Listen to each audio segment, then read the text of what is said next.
A Terceira Guerra Mundial começou. A China está se posicionando como o líder do outro mundo. As tarifas são apenas o início. Em 2023, o general da Força Aérea Americana, o Mike Minihan, escreveu um memorando interno para mais de 110 mil liderados, uma frase que chocou o mundo. Ele disse assim, eu espero estar errado, mas o meu instinto diz que a gente vai lutar contra a China em 2025. E esse talvez seja o vídeo mais importante da história do meu canal. Eu sou especialista em finanças e investimentos, mas chega um ponto em que não dá mais para separar os movimentos dos mercados dos movimentos das potências globais. Está tudo interligado e tudo aponta para algo que pode mudar radicalmente a ordem do mundo. O risco iminente de uma terceira guerra mundial, ele está aí. Por isso eu peço para você atenção máxima. Eu vou te mostrar como as tarifas do Trump, as guerras que estão acontecendo ao redor do mundo e grandes eventos econômicos estão conectados por uma mesma linha. E eu vou te mostrar não só que isso pode ser o início de uma terceira guerra mundial, espero que não, como também vou te mostrar as consequências econômicas disso. E se esse vídeo fizer sentido para você, envia para quem você ama. Tem muita gente que ainda não entendeu o que está em jogo. E falando do fundo do meu coração, enquanto eu produzia esse vídeo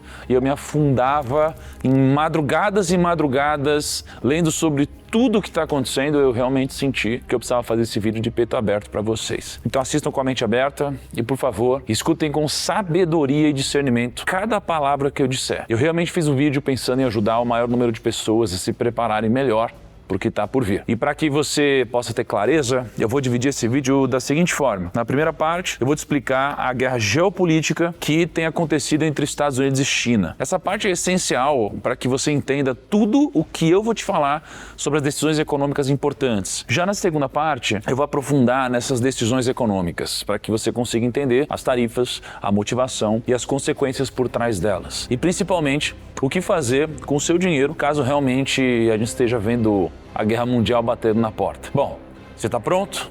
Então, vamos começar a primeira parte. A primeira coisa que eu preciso dizer é que esse não é apenas um conflito entre dois países. E tudo começa no fim da Segunda Guerra Mundial. Em 1944, os Estados Unidos lideraram a Conferência de Bretton Woods, que estabeleceu as bases da nova ordem global. O dólar, como principal moeda internacional, atrelado ao ouro, a criação do FMI e do Banco Mundial, sob a liderança americana, e o modelo focado em reconstrução econômica sob valores liberais e democráticos. Além disso, eles passaram a liderar politicamente com a criação da ONU e da OTAN, e culturalmente exportando o modelo de consumo americano, estilo de vida, cinema e tecnologia. E mesmo após o fim do padrão ouro em 1971, o dólar se manteve como uma moeda dominante. E com o colapso da União Soviética em 1991, os Estados Unidos se tornaram oficialmente a única superpotência global. Só que, enquanto isso,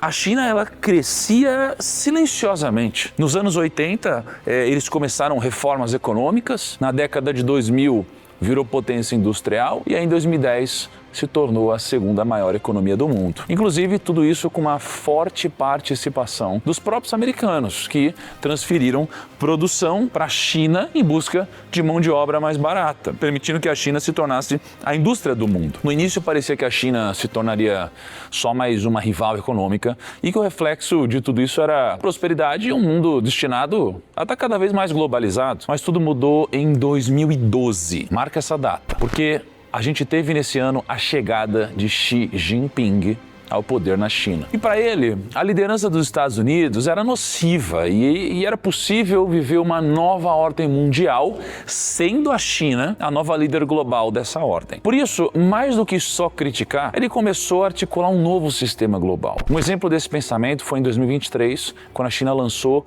a Global Civilization Initiative, mais conhecida como GCI, com outros países, defendendo basicamente respeito mútuo entre civilizações, cooperação sem imposição política, fim das intervenções militares disfarçadas de democracia e diversidade de modelos econômicos e políticos. Na prática, mais do que uma nova visão do mundo, a GCI é uma crítica direta aos Estados Unidos. Antes, quem questionava os Estados Unidos era punido com sanções, com embargos ou até isolamento. Então, países como Cuba são exemplos disso. Só que a China chegou num lugar onde não precisa mais temer sanções ou as retaliações dos Estados Unidos. A China criou as condições necessárias para confrontar a hegemonia americana. E eles também puderam criar uma nova visão de mundo. E é justamente isso o que ela tem feito. Existem 3 comportamentos da China que mostram claramente isso acontecendo. O primeiro, ela está investindo pesado em outros países. A China lançou em 2013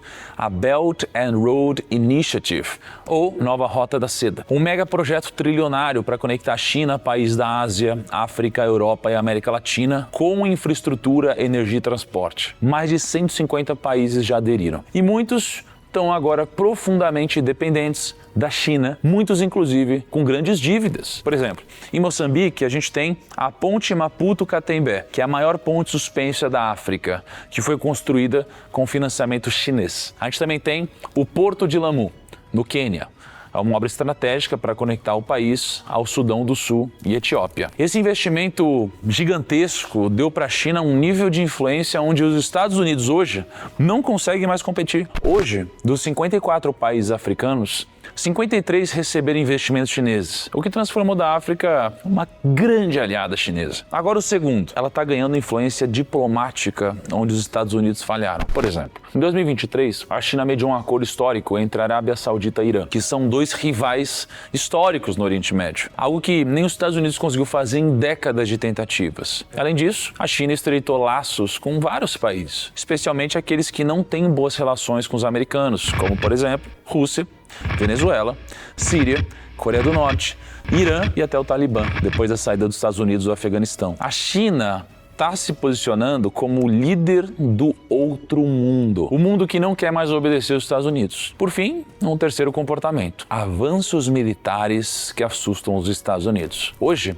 a China tem a maior marinha do mundo em número de navios, mísseis hipersônicos que os Estados Unidos ainda não conseguiram replicar, mísseis nucleares e um dos maiores exércitos ativos do planeta. E ainda pode ter mais de 1000 ogivas nucleares até 2030, segundo cálculos da defesa dos Estados Unidos. Foi nesse cenário que o general Mike Minihan escreveu aquele memorando: "Vamos entrar em guerra com a China". A estratégia de segurança nacional do ex-presidente Biden disse ainda em 2022 o seguinte: a República Popular da China é o único país com tanto a intenção de remodelar a ordem internacional, quanto cada vez mais o poder econômico, diplomático, militar e tecnológico para fazê-lo. Para muita gente, cada guerra parece um capítulo isolado, mas todas as guerras mundiais, elas compartilham de algumas características em comum. Essas características são desejo de mudança de ordem global, depois a corrida armamentista, alianças entre países, vários focos de tensão, nacionalismo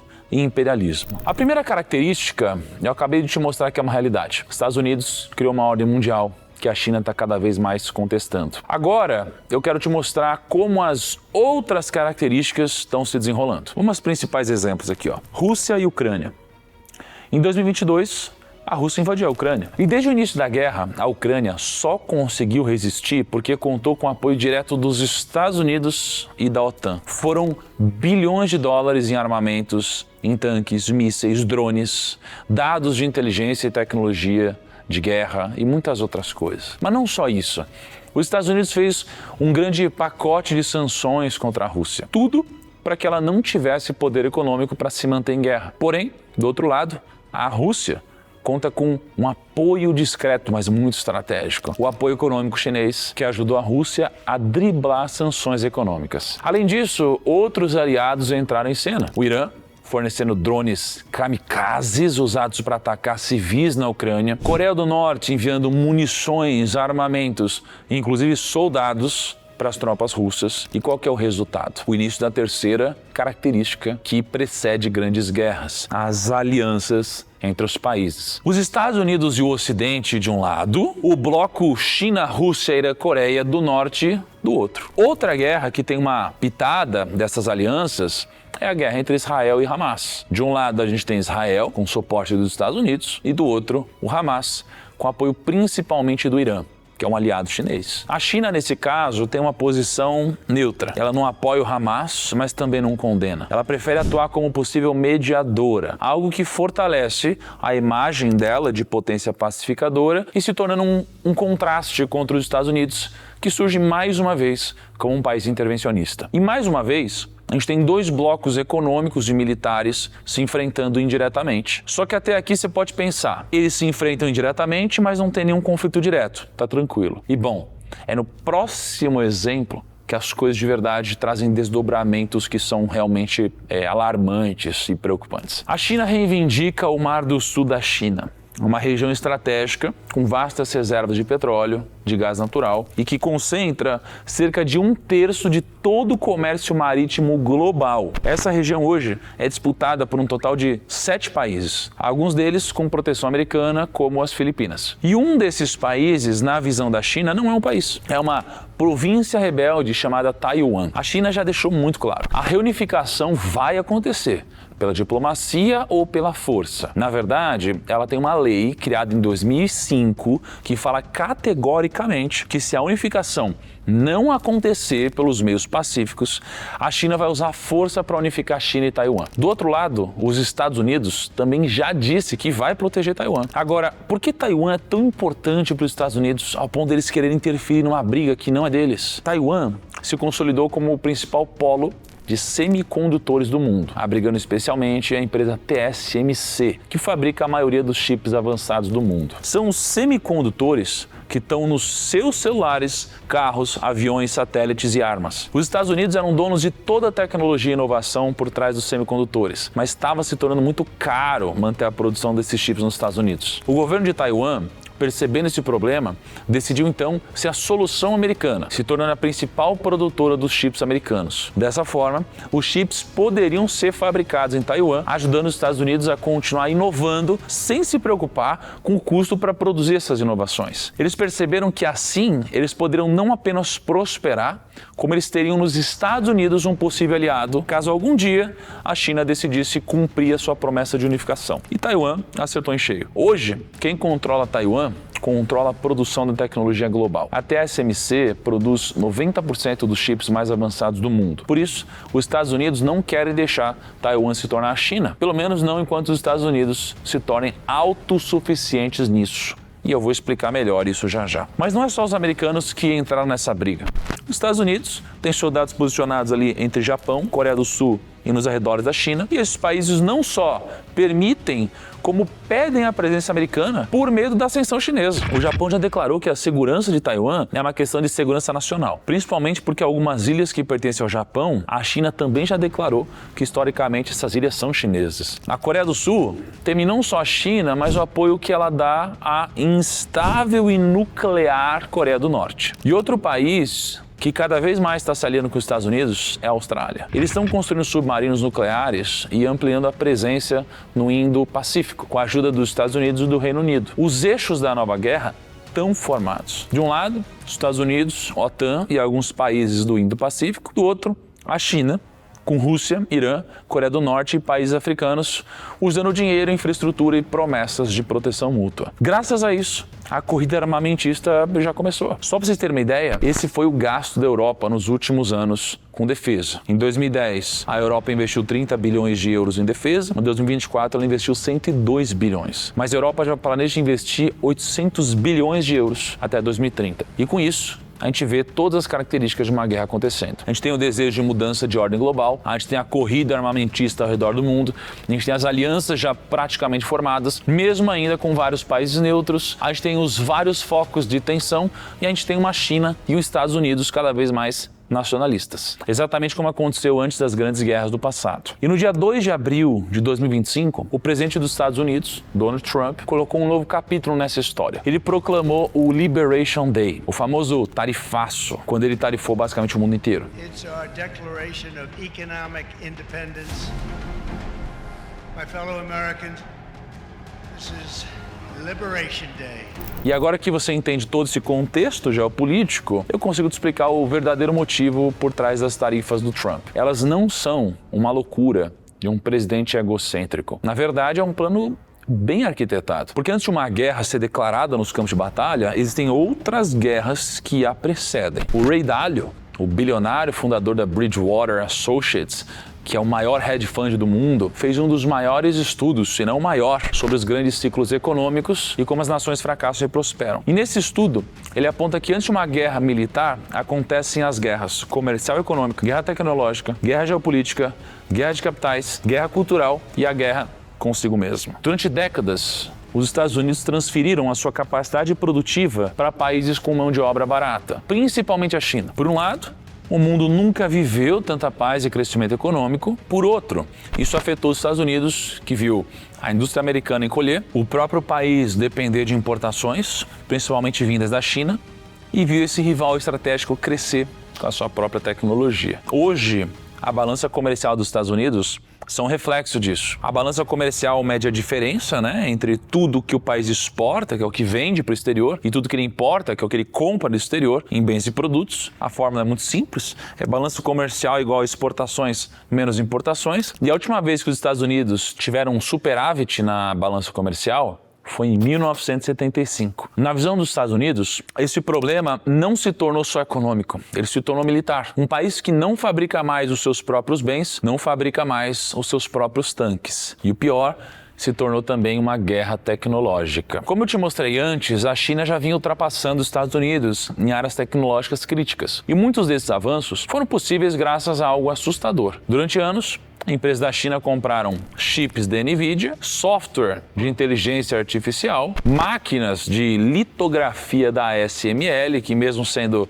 uma empresa holandesa, ela depende da tecnologia americana, e componentes usados em sistemas militares. Tudo isso era vendido por empresas ocidentais que, em busca de lucro, ignoravam completamente os riscos geopolíticos. Até que ficou claro, os Estados Unidos estão financiando, sem querer, o poder militar do seu maior rival. E foi nesse momento que os americanos começaram a reagir. Eles proibiram a venda de chips avançados para empresas chinesas, barraram o acesso da Huawei a softwares e componentes, eles pressionaram aliados como Japão, Taiwan e Holanda a fazer o mesmo. Inclusive, o Trump planeja pressionar para que as gigantes de tecnologia investam mais o seu próprio dinheiro dentro dos Estados Unidos. Essa não foi só uma decisão comercial, foi uma decisão de segurança nacional. Eu te provo isso com este documento, o relatório oficial do Departamento de Defesa dos Estados Unidos. O último relatório foi divulgado em 2022 e esse relatório declarou coisas como a República Popular da China é o desafio mais abrangente e sério à segurança nacional dos Estados Unidos. Em muitos casos, o compartilhamento de inteligência, medidas econômicas, ações diplomáticas e o uso estratégico da informação, conduzidos por diferentes órgãos do governo dos Estados Unidos, podem ser mais eficazes do que uma resposta militar direta. E é nessa história que entra as tarifas. O time econômico do Trump sempre viu as tarifas como parte de um plano estratégico, onde ele pode diminuir o déficit comercial dos Estados Unidos, diminuir a dívida e os juros de longo prazo do país, e com tudo isso, consegue reindustrializar o país e se tornar um país autossuficiente de novo. Num paper chamado A User's Guide to Restructuring the Global Trading System, o Steve Meehan, que foi eleito pelo Trump como presidente do Conselho de Assessores Econômicos da Casa Branca, ele explica esse plano. Mas eu vou resumir para você. Imagina que os Estados Unidos são como uma família que gasta mais do que ganha. Essa família ganha R$5.000 por mês, isso representa o que os Estados Unidos exportam, mas ela gasta R$7.000 por mês com produtos importados, ou seja, o que os Estados Unidos compram fora. Qual que é o resultado? Todo mês ela pega R$2.000 emprestados do resto do mundo para continuar comprando. Esse buraco mensal é o que a gente chama de déficit comercial. Para financiar esse déficit, os Estados Unidos precisam que investidores estrangeiros enviem muito dinheiro para o país, comprando dólares em títulos do governo americano. E aí que entra a lógica das tarifas. As tarifas tornam os produtos importados mais caros. Isso faz com que os americanos comprem menos do exterior, ou seja, as importações caem e o déficit comercial diminui. Com menos déficit, os americanos eles precisam pegar menos dinheiro emprestado do exterior. E se eles precisam de menos capital estrangeiro, a demanda por dólar diminui, o que desvaloriza o dólar. Um dólar mais fraco, ele vai tornar os produtos americanos mais baratos para o mundo, isso aumenta as exportações, e assim o ajuste no déficit é multiplicado. De um lado menos importação, do outro mais exportação. E o que isso tem a ver com os juros? Com o déficit externo menor e o dólar mais fraco, o risco de fuga de capitais diminui. Isso dá espaço para o Fed, o Federal Reserve, Banco Central dos Estados Unidos, reduzir os juros com mais segurança, sem medo de desvalorizar ainda mais o dólar ou provocar uma saída de investidores. E o governo americano precisa urgentemente dessa queda de juros. A dívida americana hoje é de mais de 34 trilhões de dólares. E uma boa parte dessa dívida precisa ser paga entre 2025 e 2028, ou seja, durante o mandato do Trump. Ao diminuir os juros, o Trump consegue refinanciar o custo da dívida americana, especialmente no mandato dele, com um custo menor. Como? Com rolagem de dívida. Basicamente, o governo faz uma dívida nova para pagar uma dívida antiga, só que a dívida nova tem juros menor. É como se você usasse um cartão de crédito que tem juros de 10% para quitar um que tem juros de 20%. Apesar de você continuar em dívida, o peso da dívida cai e muito. Agora, o que as tarifas e os juros têm a ver com a reindustrialização? As tarifas funcionam como uma proteção inicial. Ela torna os produtos estrangeiros mais caros e incentiva a indústria local. Enquanto isso, os juros baixos funcionam como um incentivo, tornando o crédito barato na economia, incentivando investimentos produtivos. O plano, então, é diminuir o déficit comercial, abaixar os juros de longo prazo e reconstruir um Estados Unidos autossuficiente, menos dependente do mundo. O grande problema é que, apesar de tudo isso parecer ter sentido, isso é só teoria. Na prática, as coisas não acontecem de uma forma bonitinha. O primeiro problema é que não tem um consenso entre os economistas que essa teoria é factível. O segundo problema é que no curto prazo, o efeito desse plano é o aumento da inflação. Então imagina que você faz compras toda semana num mercado chinês que vende produtos baratos. Agora o governo americano coloca tarifas nesses produtos, ou seja, aumenta os impostos sobre tudo que vem da China e aí você tem um resultado, que é os produtos importados ficam mais caros para você, você ainda não tem produtos americanos prontos para substituir, então você vai pagar mais caro agora.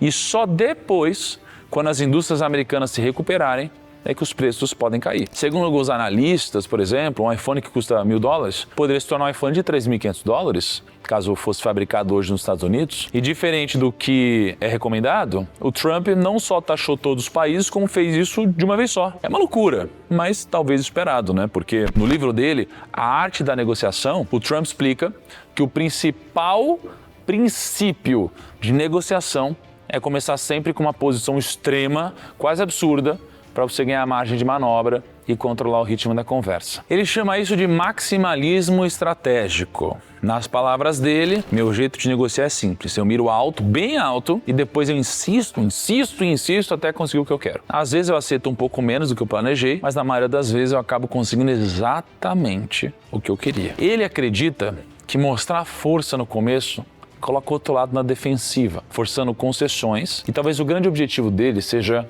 conseguir não só concessões da China, mas conseguir concessões dos outros países também. Isso poderia fazer com que, por exemplo, os Estados Unidos conseguissem um acordo para outros países diminuírem as importações da China para aumentar as americanas. Mas isso são só suposições, que podem não acontecer na prática. Principalmente porque, diferente dos anos 2000, quando os Estados Unidos era o grande parceiro comercial da maioria dos países do mundo, em 2024, o parceiro comercial do mundo é a China. E se a situação já não fosse difícil, a China sabe exatamente como atrapalhar os planos do Trump para diminuir os juros americanos e diminuir o déficit comercial. Desde os primeiros anúncios das tarifas americanas em 2025, a China aumentou as tarifas em cima dos Estados Unidos, impacta negativamente as exportações americanas. E além disso, ele passou a vender mais títulos da dívida dos Estados Unidos, que são os famosos treasuries, os papéis que funcionam como empréstimos que o governo americano toma com investidores. E o que acontece quando tem muita gente vendendo esses títulos ao mesmo tempo? É simples, o preço cai e os juros desses títulos sobem. Foi exatamente o que aconteceu. O juro do título de 10 anos dos Estados Unidos subiu forte, chegando a mais de 4,5%, que é o maior nível desde 2023. E o título de 30 anos passou rapidamente dos 5%. De certa forma, isso é um choque financeiro, porque se a China realmente despejar muitos desses títulos no mercado, os juros disparam. O governo americano paga mais caro para se financiar e toda a economia sente impacto. O único jeito de conter isso seria o Banco Central dos Estados Unidos entrar comprando esses títulos, o que a gente chama de quantitative easing. Mas isso não acontece do dia para a noite. E aqui entra um ponto importante. A China também se prejudica ao fazer isso. Vender muitos títulos dos Estados Unidos de uma vez faria o valor dos títulos que ela ainda tem cair bastante. É por isso que faz isso de uma forma controlada e estratégica. Ela vende aos poucos, pressiona os Estados Unidos, mas sem causar um caos imediato que também atingiria ela mesma. Ao mesmo tempo, ela faz outro movimento inteligente. Ela deixou a sua moeda, que é o yuan,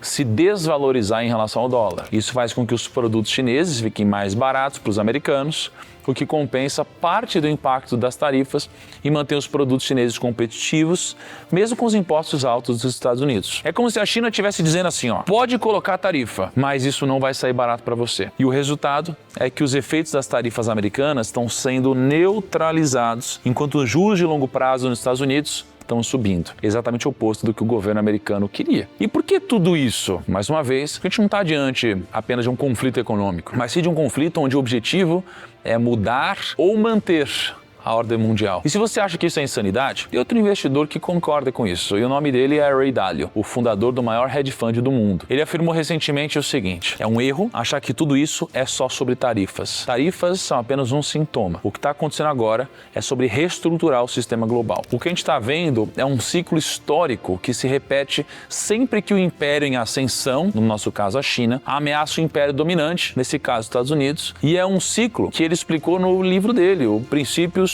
para a Ordem Mundial em Transformação. Você quer exemplos práticos disso? Eu vou te dar 3. Conflitos anglo-holandeses, século XVII. Nesse conflito, a gente teve a ascensão da Inglaterra desafiando a dominância comercial e marítima da Holanda, que então é a potência líder, na época. A Inglaterra criou os Navigation Acts para restringir o comércio holandês e fortalecer sua marinha, e o resultado é que 3 guerras navais e o início do declínio da Holanda como potência global aconteceram. A gente teve a Guerra Franco-Holandesa no final do século XVII. A França, sob Luís XIV, buscava expandir o seu poder na Europa e via a Holanda como obstáculo econômico-político. Então, a França impôs tarifas contra os holandeses como parte da expansão. O conflito desgastou a Holanda economicamente, embora tenham conseguido manter parte da influência. E aí a gente tem o período da Grande Depressão de 1930, onde nesse mesmo ano teve uma crise econômica global depois do crash de 1929. Os países estavam buscando proteger as indústrias e empregos. Os Estados Unidos aprovaram então o Smoot-Hawley Tariff Act, elevando as tarifas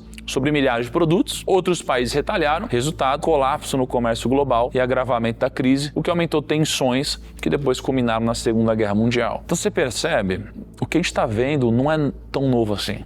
São sintomas de uma guerra. E olha só que interessante, além do Ray Dalio, Warren Buffett comentou sobre o aumento das taxas do governo dos Estados Unidos. E presta atenção no que ele disse. We've had a lot of experience with them. They're an act of war to some degree. Over time, they're attacks on goods.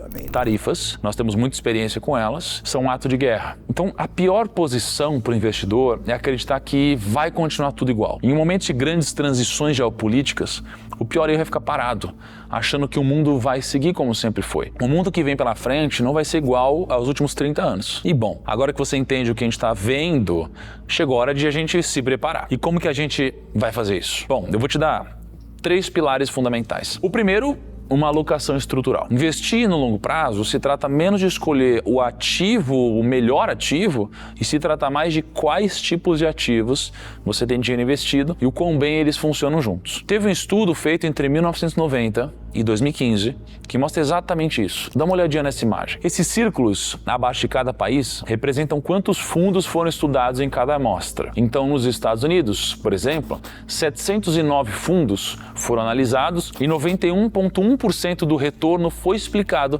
pela alocação dos ativos. No Canadá foi 86%, no Reino Unido 80%, na Austrália 89% e no Japão 87%. Ou seja, a forma como os investimentos são distribuídos entre diferentes classes de ativos tem muito mais impacto do que escolher o melhor ativo em si. Foi por isso que eu criei a filosofia da Arca e que já demonstrou em vários backtests que é uma alocação que funciona não só no Brasil, como também em diversos países ao redor do mundo e que sobreviveu a grandes crises ao longo da história. Então, a alocação estrutural que você precisa seguir, que é a que eu também sigo, é mais ou menos essa. Uma parcela do patrimônio em caixa, outra em ativos internacionais, outra em ações no nosso país e outra em real estate. Essa carteira tem tudo para performar bem em cenários de guerra. E eu vou te mostrar com dados. Tem 3 caras, o Oscar Jordan, que trabalha no Federal Reserve Bank de São Francisco, o Mortis Skolaric, que trabalha no Kiel Institute, e o Alan Taylor, que é professor da Columbia University, que fizeram literalmente o trabalho de uma vida inteira reunindo dados de diversos países. E nos estudos que eles fizeram, a gente conseguiu chegar a 4 conclusões. Primeiro, as ações representam bons ganhos no horizonte de até 5 anos depois das principais crises do mundo. Segundo, os investimentos em real estate foram menos voláteis em algumas crises, como na crise de 2008 e na Guerra do Golfo, representaram boas valorizações. Terceiro, investimentos como a renda fixa e o ouro trouxeram bons retornos, principalmente a partir da crise de 2008. E quarta, são os vencedores que escrevem as histórias. O grande problema do estudo que eu acabei de mostrar para você é que os dados são dos Estados Unidos, que é literalmente o país que saiu por cima em quase todas as guerras. Agora, dá uma olhada no que rolou com a Alemanha. Até mais ou menos 1941, 42, o índice de ações na Alemanha estava crescendo. Mas em 42, rolou uma virada na guerra. Aí os preços, eles foram congelados pelo governo. E em 1944, a bolsa fechou. E quando o mercado reabriu em 1948, a economia estava devastada. E o país estava todo destruído. Por isso, diante das tensões atuais, você precisa escolher bem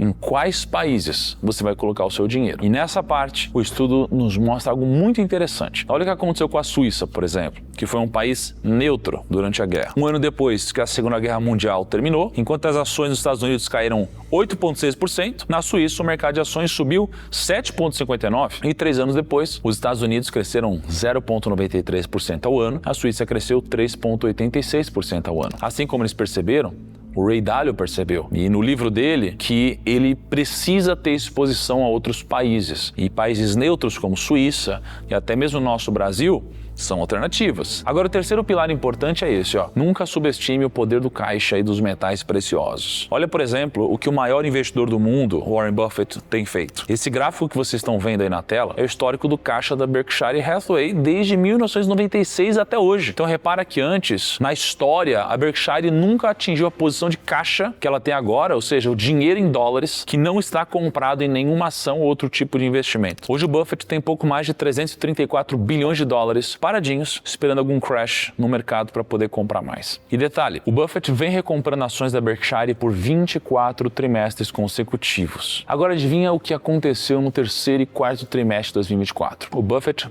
não recomprou ações. E ele não é o único que tem olhado para o hard money, ou seja, dinheiro de verdade. Mais uma vez, o Ray Dalio tem feito grandes apostas no ouro e no Bitcoin. Ele fez um alerta e falou para investir em ouro e Bitcoin ao invés de ativos ligados a dívidas, falando que a situação não era sustentável. Inclusive, uma das empresas que fazem parte do portfólio da Bridgewater é uma mineradora chamada Barrick Gold. A Bridgewater tem 1,83 milhões de ações da empresa, sendo que mais de 90% da atual posição foi montada em 2024. E entre outros investidores dessa empresa estão o Ken Griffin, que comprou 2 milhões dos 2,8 milhões de ações que ele tem no final de 24, e Howard Marks, que comprou 1 milhão dos 1,02 milhões de ações que ele tem também no final de 2024. Só que eles não estão só apostando em ouro. Em cenários inflacionários, potencialmente impulsionados por impressão de dinheiro ou choques de oferta devido a conflitos, ou em cenários de reconstrução, reindustrialização possível em novas ordens mundiais, as matérias-primas são essenciais. Vou te dar exemplos. Segundo o site Stock Circle, a última compra do Warren Buffett no mercado americano foi em fevereiro, com uma compra de algo próximo de 35 milhões de dólares de ações da Occidental Petroleum Corp, a OXY, que é uma empresa petrolífera e que tem a Berkshire como a maior acionista da empresa. Já a última compra do Howard Marks foi justamente a empresa de ouro que eu te mostrei, mas além dela, ele teve 2 outros movimentos curiosos. Ele comprou ações da empresa NetEase, que é uma empresa chinesa de tecnologia da internet, e comprou ações da empresa Chesapeake Energy Corp, uma empresa de extração de petróleo e gás. Então, para os próximos anos, o contexto e as movimentações dos grandes investidores dão sinais de que vai ser importante diversificar em países emergentes e quem sabe ter posições também em contextos fora do mundo ocidental, como o Howard Marks fez, considerar ações ou ETFs ligados ao mundo das commodities, como tem feito Ray Dalio, Howard Marks e Warren Buffett, e equilibrar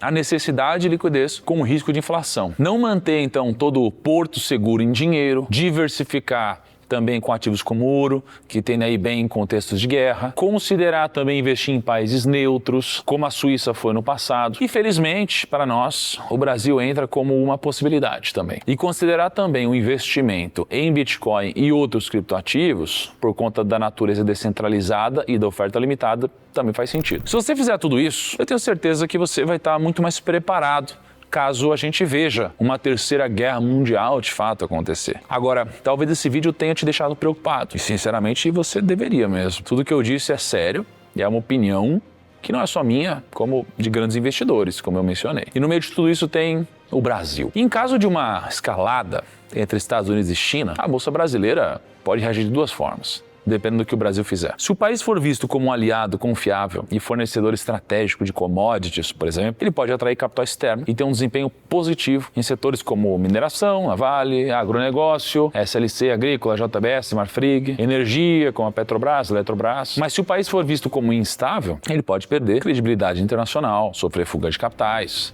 A gente pode ver o dólar disparar, a inflação subir, os juros aumentarem para conter a inflação e a bolsa despencar, especialmente em setores mais dependentes de crédito, como varejo, construção e tecnologia. Então, lembre-se, em um momento de tensão global, os investidores buscam segurança, previsibilidade e proteção. E se o Brasil não mostrar isso, vai ser um dos primeiros a apanhar. Além disso, qualquer disrupção global pode afetar importações de fertilizantes, combustíveis, máquinas e tecnologia. Todos produtos que o Brasil não produz em larga escala. Qual que é o reflexo disso? Inflação e um Banco Central forçado a subir os juros novamente para conter a escalada dos preços. Aí você soma isso ao fato que a nossa economia já está fragilizada e o resultado pode ser trágico. Uma guerra mundial não atinge só quem vai para o campo de batalha. Por isso, você precisa focar no que você consegue de fato fazer, que é investir e proteger o seu patrimônio. Talvez hoje você não tenha clareza ou a confiança para fazer isso. E se você entende que esse é o seu caso, eu quero te dar uma alternativa, que é a Finclass. A Finclass é a maior plataforma de educação financeira do mundo e te oferece duas coisas. O maior acervo de conteúdos de finanças e investimentos, que vão te ajudar a aprender a investir e adquirir confiança na sua tomada de decisão. Uma carteira de investimentos recomendada por profissionais, que vão te ajudar a se posicionar no mercado para esse momento, além de ter uma comunidade de investidores que vai caminhar junto com você, com dores parecidas com as que você tem hoje. Hoje a gente está firmando um compromisso na Finclass de trazer mais conteúdos e preparar os nossos assinantes para o que pode vir. A gente vai produzir conteúdo específico sobre tudo o que está acontecendo no mundo, com lives com grandes especialistas, não só em investimentos, como em geopolítica. A Finclass vai ajudar cada um dos nossos assinantes a se preparar para essa possível grande mudança na ordem mundial. Na verdade, a gente já está ajudando os nossos assinantes a aproveitar esse momento. Por exemplo, hoje os nossos assinantes já têm posições estratégicas na carteira, como é o caso do ouro. E desde a nossa recomendação, o ouro subiu 108%. Graças às recomendações da carteira da Finclass, mais de 100 mil pessoas saíram de uma carteira que rende pouco para uma carteira saudável e promissora. Em abril, a gente tem o aniversário da Finclass e somente no dia 24 de abril você pode assinar a Finclass com 50% de desconto e ter acesso a tudo que eu te falei, mais 5 bônus exclusivos, por menos de uma pizza por mês no plano anual. Então, se você quer de verdade tomar as melhores decisões nesse momento e quer ter ajuda profissional, eu não perderia essa promoção. Navegar numa possível guerra mundial sozinho pode custar caro e talvez você pense, e se nada disso acontecer? Mas eu quero te fazer uma outra pergunta.